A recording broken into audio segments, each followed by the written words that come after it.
China's concentration camps for Uyghurs. In China's own words.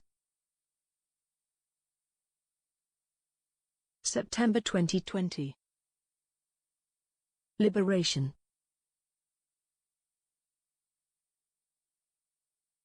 In the past few years, there are increasingly disturbing reports about China's internment camps for Uyghurs in the Xinjiang Autonomous Region of China. There have been many credible academic studies as well as journalistic reports documenting the systemic incarceration of an entire nationality/ethnicity, in the name of a war on terror. China, and Chinese media, have claimed that these reports are distortions by the Western media and Western nations interested in discrediting China. Information on the issue tends to be from ideologically polarized sources. So, like so many issues in today's world, there is a tendency to take positions based on ideological camps rather than facts. Every report in the BBC, New York Times or Washington Post can be dismissed as fake news and Western propaganda, while likewise any report from Xinhua or Global Times can be called Chinese propaganda. How should we, on the communist, Marxist-Leninist left in India and the world, view the matter? Marxists have to look at any matter from the perspective of facts and the highest principles of the rights of people and of oppressed communities. No one should choose to believe or disbelieve facts, or support or oppose oppression, based on camps in the global world order. There is no doubt that the US and its allies have vested interests in isolating China, and also in spreading a variety of racially motivated xenophobic material, which has many takers in India. But that cannot mean that those who are firmly opposed to any such US-NATO agenda, make no independent assessment/criticism of China's policies and its treatment of dissenters, minorities and oppressed nationalities. In fact, it is important that if right-wing discourse is attacking China, a consistent left must assess and critique China's policies from a firmly Marxist vantage point. Even at the height of the Cold War, the CPI made its own independent assessments and critiques of the Soviet Union from a Marxist perspective, rather than taking stances based on Cold War camps. The CPI also opposed the Tiananmen Square massacre. We pointed out that facts simply did not support the claim that the protesting students were all part of a right-wing pro-capitalist plot, and that regardless, nothing could justify the massacre of protesting students. In August 2009, Liberation carried a piece by Ian Dams entitled Mao Zedong Thought and Ethnic Clashes in Xinjiang, outlining the Chinese state's divergence from Mao's emphasis on opposing Han chauvinism and dealing with contradictions with minority nationalities. On the current situation of the Uyghurs in China, Liberation attempts to separate the wheat from the chaff, by closely and critically reading China's own official public white paper on their Uyghur policy, and their official responses to leaked documents and other reports in various news outlets. We scrutinize these official positions and responses of the Chinese state and ruling regime, to see if they match up to the principles of upholding the rights of people and oppressed communities that we on the left demand from any regime. So, does China's policy towards the Uyghur people stand up to such scrutiny? China's 2019 White Paper on Uyghurs. After a period of denying all reports of the existence of internment camps for Uyghurs in the Xinjiang region, China changed course, and decided not only to admit the existence of the camps but to justify and even boast of these camps as a successful model of fighting terrorism. In March 2019, the State Council Information Office of the People's Republic of China published a white paper titled The Fight Against Terrorism and Extremism and Human Rights Protection in Xinjiang. This position paper can be accessed on the official website of the Chinese government. This paper begins with a long discourse on terrorism, and stating that since the 1990s, and especially in the wake of the September 9/11 terror attack in the US, separatist forces aiming to establish Xinjiang as East Turkestan separate from China, have been indulging in terrorist activities there. The paper cites several of these instances. Marxist-Leninist principles demand that we try to identify and address the material and political basis for militancy, rather than blaming it on outside forces or on religious extremists. For instance, we remind our fellow Indians that the Indian state cannot be allowed to get away with the claim that militancy in the Kashmir Valley is a product purely of Pakistani interference or Islamic extremism. There are genuine political grievances that the Kashmiri people have, and militancy is primarily a product of the refusal of the Indian state to admit or address those grievances. For militancy in Kashmir, Manipur, or Nagaland, there are historical and political grievances at root, compounded by Indian state's brutal and repressive policy of treating entire communities in these regions as potentially terrorist. The Chinese government's paper on Uyghurs does exactly the same as what the Indian state does, blame militancy on outside interference and religious extremists. Our August 2009 piece analyzed the issue underlying Uyghur resentment and alienation. Why does the Chinese state not reflect on their own failings in addressing the root political issues, and failure to win the confidence and support of the people in the Xinjiang province? It is also interesting that while the Chinese state blames all criticism of its Uyghur policy on Western capitalist propaganda, its own policy document echoes the US, NATO war on terror propaganda and policy, a fountainhead of Islamophobic state-sponsored violence, complete with the invocation of 9/11 as a watershed moment. Policing a community in the name of preventing crime. Across the world, from black communities in the US to India's policy in Kashmir, Manipur, Nagaland, and Bastar, repressive states have labeled entire communities as prone to crime or terror, to justify intrusive surveillance and state terror against people of those communities, based on their identity not on crimes committed by them. Salwa Judum in Bastar is one instance, where the Indian state justified acting to displace and imprison entire Adivasi villages, in the name of preventing Maoist terror. The white paper makes it clear that the Chinese state does much the same, treating the entire Uyghur population as prone to religious extremism and terrorism, and justifying mass incarceration of Uyghurs in re-education camps in the name of preventing terrorism. A UAPA on steroids. So what is the legal basis for the Chinese state to send vast numbers of Uyghur people to such camps? What is the legal basis for judging that an Uyghur individual is in need of re-education? The counter-terrorism law of the People's Republic of China attempts to cover its own back by stating that no one should be targeted on the basis of any specific religion or ethnic identity. But this is how the government white paper describes the scope of the law under which persons can be sent by people's courts to the de-radicalization centers. In the course of counter-terrorism and de-radicalization, the local government forbids any organization or individual from using religion to split the country, spread religious extremism, incite ethnic hatred, undermine ethnic unity, disturb social order, harm citizens' physical or mental health, hinder the implementation of the country's administrative, judicial, educational and cultural systems, or harm national security, national interests, public interests and civil rights and interests. It prevents ill-intentioned people from using religion or religious activities to create disorder or commit crimes. Nearly every word in this paragraph is vague and open to arbitrary and subjective interpretation by the state.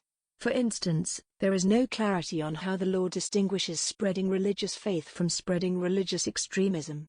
If a religious preacher advocates abstaining from alcohol, for example, is he spreading faith or extremism? If an Uyghur person speaks about Han Chinese majoritarian domination, or imposition of the Mandarin language, is he or she guilty of undermining ethnic unity or disturbing the social order? If an Uyghur person wears a beard, or observe a fast during Ramzan, are they hindering implementation of the country's cultural systems? How does the state distinguish ill-intentioned people from well-intentioned ones? All in all, the counter-terrorism law of the People's Republic of China is like India's draconian UAPA, or its predecessors POTA and TADA, on steroids, a handy tool which empowers the state to surveil and criminalize the most innocent and ordinary of actions, especially if the said actions are committed by a religious minority or ideological dissenter. Imposition of Mandarin Chinese language. As Indians, we are acutely aware of the sensitivities and sensibilities of various nationalities and ethnicities regarding language. We are also aware of how India's fascists seek to impose homogeneity in the name of Hindi linguistic and Hindu religious supremacy. India has witnessed and continues to witness mass protests, in Tamil Nadu, West Bengal, Assam, Karnataka, for example, against the imposition of Hindi. Likewise, for the Uyghurs and other minority ethnicities in the Xinjiang region, language is a key, precious and sensitive part of their identity. Imposition of Mandarin Chinese, the language of the Han Chinese that constitute the majority in China, is resented and seen, understandably, as an attempt to erase Uyghur culture and identity. The White Paper repeatedly states that the Xinjiang people's weak command over the Mandarin Chinese language makes them less capable of telling right from wrong, illegal from legal.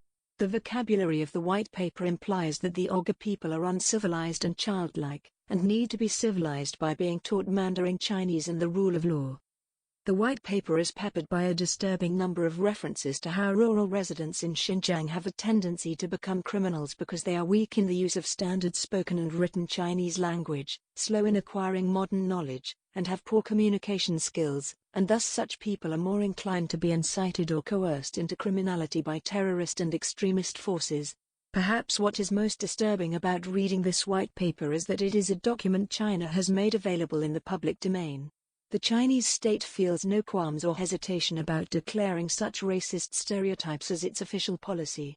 This policy, terming the speakers of ethnic minorities' own languages as slow, non-modern, and poor in communication skills, and therefore prone to crime, is reminiscent of the Criminal Tribes Act in colonial India. Reading these passages, there is no doubt that the Chinese state's official policy seeks to humiliate and criminalize the language, culture, and entire communities of Uyghur people. Note: Chinese state policy openly sees knowledge of Mandarin Chinese as a test of patriotism. To put this in perspective, if the Modi regime were, in an official policy document, to declare knowledge of Hindi to be a test of patriotism, and conversely, a lack of knowledge of Hindi as a proof of lack of intelligence and criminal/terrorist potential, it would easily be recognized and resisted as a fascist policy of enforced homogenization. Mass displacement/forced labor. The White Paper refers repeatedly to transfer employment as a job policy for the Xinjiang region. It speaks of implementing the plan of transfer employment for 100,000 laborers in southern Xinjiang in 3 years, 2018 to 2020, having realized the transfer employment of 75,000 people, and transferring 8.305 million surplus rural laborers for employment in Xinjiang from 2016 to 2018. What exactly does transfer employment mean? Do the laborers have any choice in the matter of where they choose to work, and whether or not they would like to transfer? There have been reports of China relocating thousands of Uyghurs from Xinjiang in western China to factories across the country where they work under conditions that strongly suggest forced labor, producing for a variety of global brands including Apple, Nike, Amazon, Samsung, Zara, H&M, Microsoft, Mercedes-Benz, and Uniqlo. Is this policy of transfer employment forced labor? This question can only be decided by the Uyghur workers themselves, if they could answer in an environment free of fear of loss of liberty. All we can say, based on the official documents and statements of the Chinese state, is that such an environment certainly does not exist. Does China deny the authenticity of leaked documents? Now, we come to the documents leaked, reportedly by someone from within the Chinese regime, to the New York Times newspaper in November 2019. The first thing we at Liberation did was to check whether China questioned the authenticity of the documents. The answer is, no. A report titled Western Media Report on Xinjiang Lacks Morality, the Global Times, the international version of the Chinese Community Party's People's Daily newspaper, dated the 17th of November 2019, wrote that the New York Times disclosed more than 400 pages of leaked files from northwest China's Xinjiang Uyghur Autonomous Region and maliciously attacked China's governance in Xinjiang.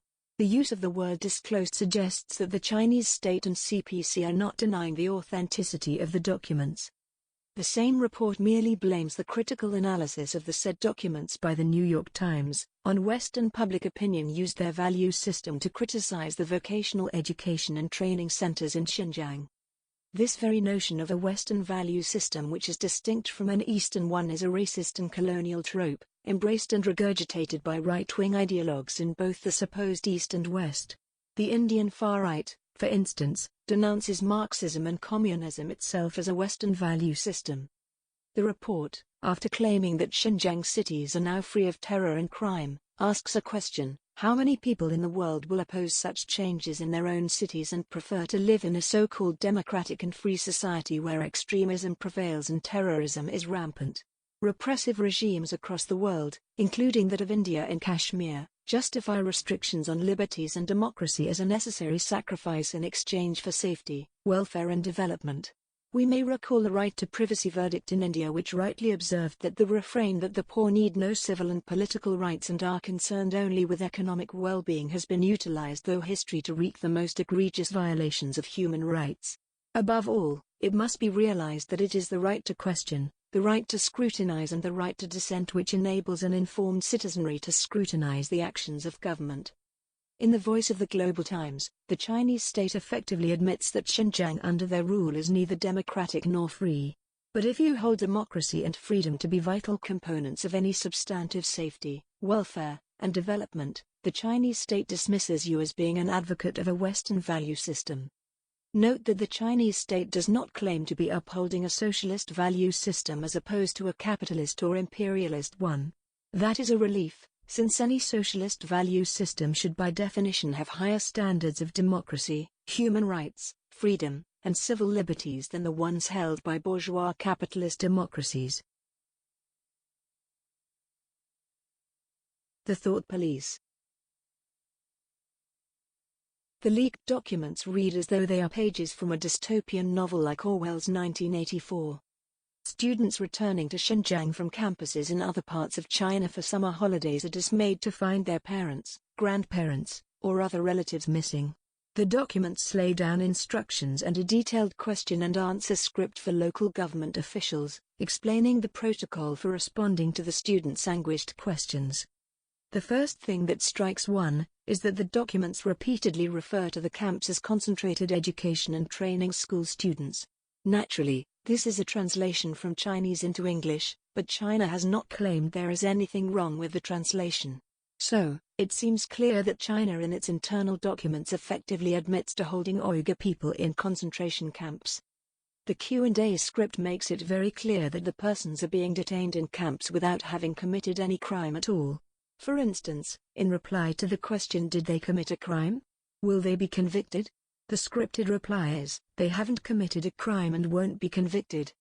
But the script repeatedly uses the dehumanizing language of lack of health, infection, virus, disease and malignant tumor to describe the condition of the incarcerated Uyghur persons. It is just that their thinking has been infected by unhealthy thoughts, and if they don't quickly receive education and correction, they'll become a major active threat to society and to your family. It's very hard to totally eradicate viruses and thinking in just a short time. It needs to be dealt with like detox for drug addicts. The script warns the students that their own conduct can affect the amount of time for which their relatives are detained. Family members, including you, must abide by the state's laws and rules, and not believe or spread rumors, and take an active part in collective life. Only then can you add points for your family member, and after a period of assessment they can leave the school if they meet course completion standards. The script also indicates that the camps are no less than prisons. In reply to the question, can my family members ask for leave to visit me? The script offers the reply, this is strict, regulated and concentrated training behind closed doors. In general, leave won't be granted while they're in training and study. If you want to see your family member, we can arrange for you to see them through video. The documents also prescribe strict surveillance and censorship of the students and their social media posts, and direct thought guidance to indoctrinate these students, warning that returning students from other parts of China have widespread social ties across the entire country. The moment they issue incorrect opinions on WeChat, Weibo and other social media platforms, the impact is widespread and difficult to eradicate. It is clear from this that the Chinese state is the thought police which decides which opinions are incorrect, and which openly and unashamedly claims the authority to tell students what to think. The documents claims that they are providing jobs and vocational training to improve the lives of the incarcerated persons is undermined by the fact that many detainees had careers as scholars, civil servants and entertainers, and are being detained as punishment for their incorrect thoughts. He refused to round up everyone who should be rounded up. The documents leaked to New York Times revealed that in August 2016, A hardliner named Chen was transferred from Tibet to govern Xinjiang. Chen issued an order to round up everyone who should be rounded up. This vague order made it clear that the criteria for being rounded up were entirely arbitrary. One official, Wang, who ordered the release of more than 7,000 camp inmates, was punished by being detained, stripped of power and prosecuted. His confession, in which he wrote, presumably under duress, that without approval and on my own initiative, I broke the rules, was publicly read out to officials in Xinjiang. But the real reason for his punishment was hidden in a secret internal report which was among the leaked documents. The report said that he refused to round up everyone who should be rounded up, a phrase that could have come straight from the pen of Orwell. The New York Times article on the leaked documents can be read on Indian Express. Islamophobia and double standards. Remember when Trump instituted the Muslim ban, banning immigrants or refugees from certain Muslim-majority countries, associating those countries with terrorism? That policy was rightly protested for its Islamophobia and racism. The Chinese state's documents display a similar Islamophobia. The Q&A script cites a question frequently asked by students about their incarcerated relatives: why were Xinjiang residents being detained in camps for traveling to 24 Muslim-majority countries, including Turkey and Saudi Arabia, using passports issued by the Chinese state? The reply: because they have visited countries where religious extremism is very serious and they may have come under its influence. The dangers are immense as soon as the buds of religious extremism appear. That's why it's really necessary to put them through legal system education and patriotic education after they return. The Global Times report cited above states that some areas in southern Xinjiang are sensitive to chaos and terror because they are bordered by Pakistan and Afghanistan. The double standards and hypocrisy of the U.S. when it comes to attacking China on the question of Islamophobia, civil rights, racism, and detention/internment camps are obvious. But the hypocrisy and double standards of countries like Pakistan, Saudi Arabia, and Turkey in supporting China's Uyghur policy are also glaringly obvious. Among the more than 50 countries that have signed on to a letter endorsing Chinese governance in Xinjiang, are the same Pakistan and Saudi Arabia that Chinese state documents associate with terror and religious extremism. So, Uyghur persons are persecuted for visiting Pakistan and Saudi Arabia, yet Pakistan and Saudi Arabia support this persecution. Turkey under Erdogan is busy repatriating Uyghur refugees to China to face certain imprisonment and possible death, using the underhand means of first allowing them to be extradited to a third country. Pakistan and Turkey are very loud on the violation of human rights of the people of Kashmir by the Indian state. Why are they silent and complicit in the violation of human rights of the Uyghur people by the Chinese state?